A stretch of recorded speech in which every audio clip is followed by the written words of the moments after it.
Hello, everyone, and welcome back to Channel 13. I'm your host, Goddess 13. Today is 8/26/26. I hope everyone is doing well on this fine Wednesday evening, and I hope all is well. Today, we are going to talk about it's time to check in, sis. It's time to put in that work. I know that weight gain slash loss is such a sensitive topic on many social media platform spaces. And it's like ignoring the elephant in the room, so to speak. But it gets to a point where, as a woman, you can't keep lying to yourself about it. And if you choose to keep living this lie, sooner or later, you're going to be faced with deciding to either lose the weight and get down to your desired goal and physique, or you will continue to keep lying to yourself day in and day out while watching your weight increase day by day. As someone who was once obese, I have experienced being heavier, slimmer, and somewhere in between. Honestly, I prefer being on the slimmer side. One reason is that when you take your weight, height, and age into account, you can calculate your BMI. And your BMI is what gives you a general idea of whether your weight is above, below, or within a healthy range regarding those factors. And I know some people like to argue against the BMI, stating that it's on a spectrum of European standards, but that's just a cop-out excuse. Because we all know, and there's been research, there is no such thing as big boned. Stop the madness. It's enough of that. So today, I'm going to share my own personal testimony so that it will motivate someone out there to start getting realistic with themselves and start putting in that work to get them to their desired goal weight and physique. So I'm going to need y'all to go grab a pen and paper and write down these steps to help you begin your weight loss journey. I'll give y'all some time.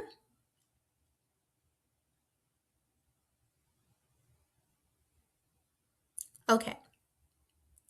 Number 1, you will need to actively get your mind to lose weight. You must drill that into your head day in and day out. If it's not there mentally and not ingrained in your brain, it won't work. I want you to work on this for the first 30 days. Okay? I want you to train your brain. I want you to brainwash yourself into thinking and believing and understanding and getting your body physically to align with this mental state. We are going to lose weight. We are going to lose weight. We are going to lose this weight. Number 2, you will need to create a low calorie deficit diet. To get this started, you need to plan out a 30 to 31 meals, however many days is in that month. Now, you do this if you want to eat something different every day. But in reality, you need to create 4 weeks worth of meal prep if you don't want to change your meals every day. You need to realize and understand that you can't have any sugar, no carbs, and no fatty meats, along with no fried foods, with the exception of a cheat day, but don't go too hard. Stay away from oatmeal and white rice.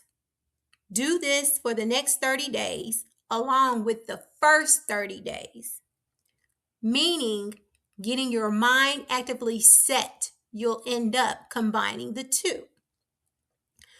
Look on here, YouTube, and find some low-cal recipes that are high in fiber as well. And the reason why I say low calorie, high in fiber for women is because fiber is what keeps you lean.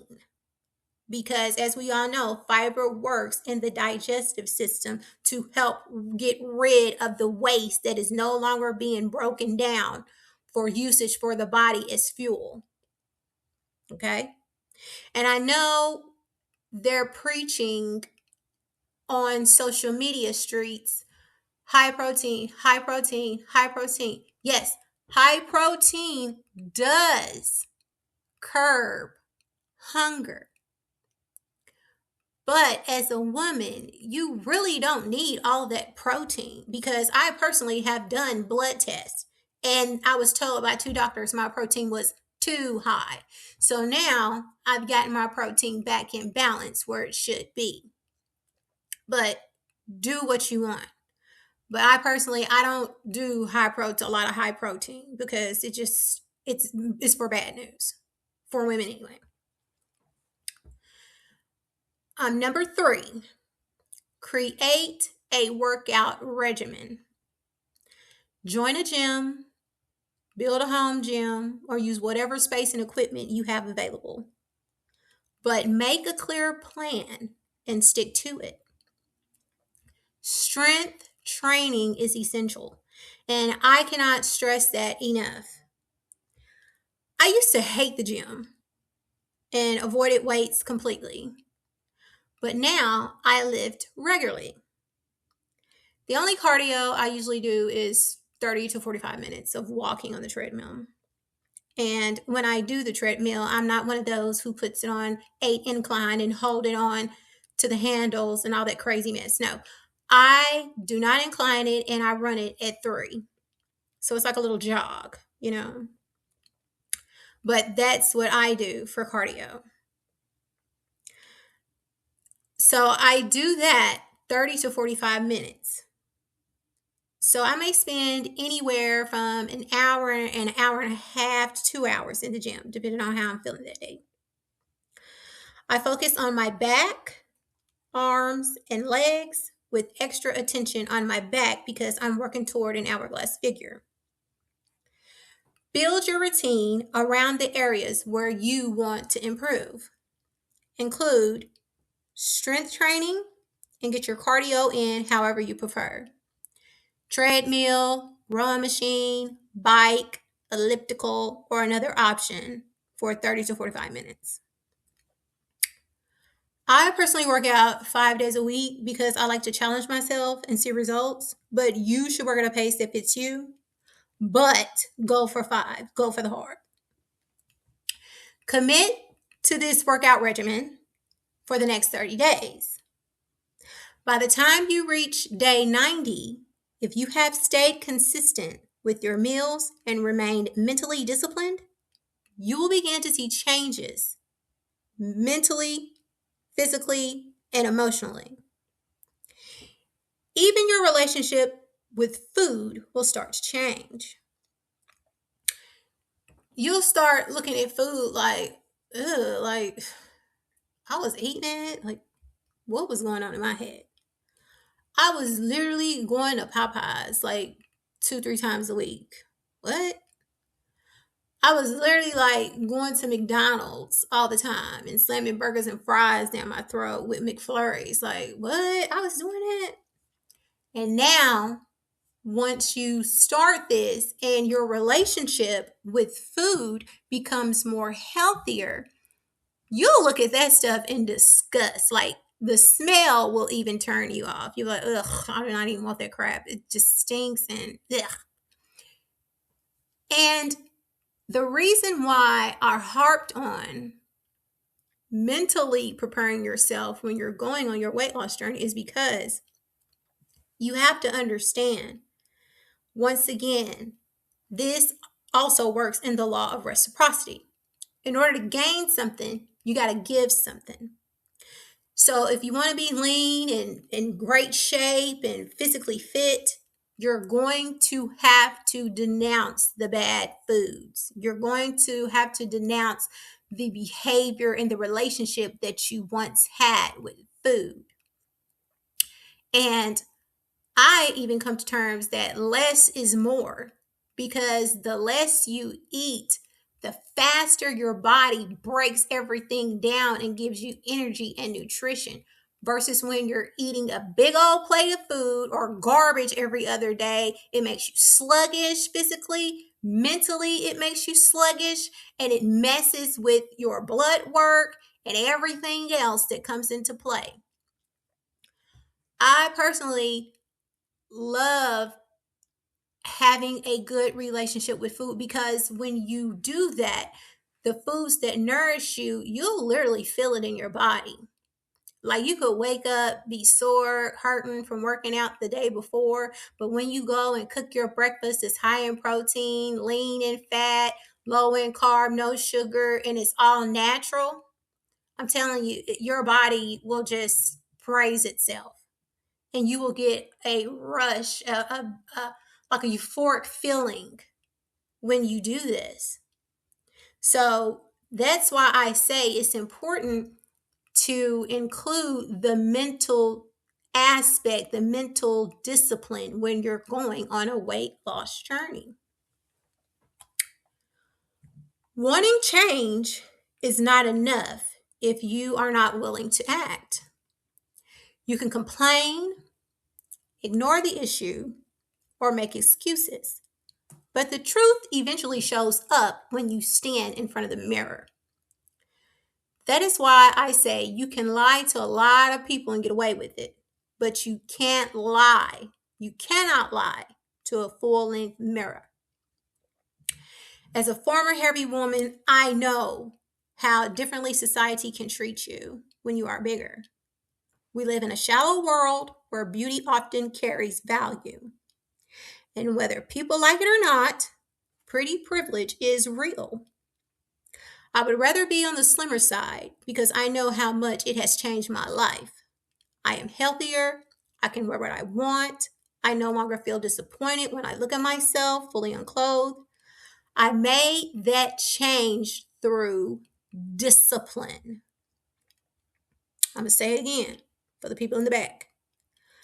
I made that change through discipline, consistency, and hard work. Let me say that again. Hard work. Not everyone takes a shortcut, i.e., Ozempic, trizipatide, weight loss surgery, da da da da da. And I'm not clowning people who took that route, because if I was big like that and I qualified for that service, trust and believe, I'd sign up for it too. No shade. I'm glad they took the initiative and took that route. And shout out to their health insurance that paid for that, because I couldn't get on it. I wasn't qualified. I didn't qualify for it. So I had to do it through discipline, consistency, and hard work. Some of us simply just had to put in the effort. I will not apologize for being thin, because it requires commitment, repetition, and sacrifice. Let me say it again. It requires commitment, repetition, and sacrifice.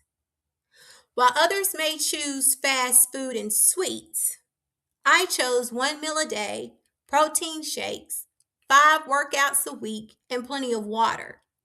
It is not always easy, but the blood, sweat, and tears are worth it, because disciplined helped me become healthier and reach the standard I set for myself. Ultimately, real change comes from discipline. Let me say it again. Ultimately, real change, say it with me now, comes from what? Discipline. If you refuse to hold yourself accountable and do the work required to build a healthier body, the excuse will continue and the truth will remain easy to avoid. But sooner or later, the mirror will make you confront reality and decide whether you are ready to choose a better path. Ladies, it's time to stop ignoring what is right in front of you. Enough is enough. Let go of the excuses. And in the words of Britney Spears, you better work big. All right, guys, that's my time for this evening. I just thought I would come on here and share that because, it's somebody out there, whether they're a 13-year-old girl or a 25-year-old young woman or even a 60-year-old woman. Not all of us got the information and the knowledge to become a healthy person, to live a healthy lifestyle. And I wanted to create this segment strictly for that because I remember being young and I was overweight thin. And my mom didn't know nothing about nutrition.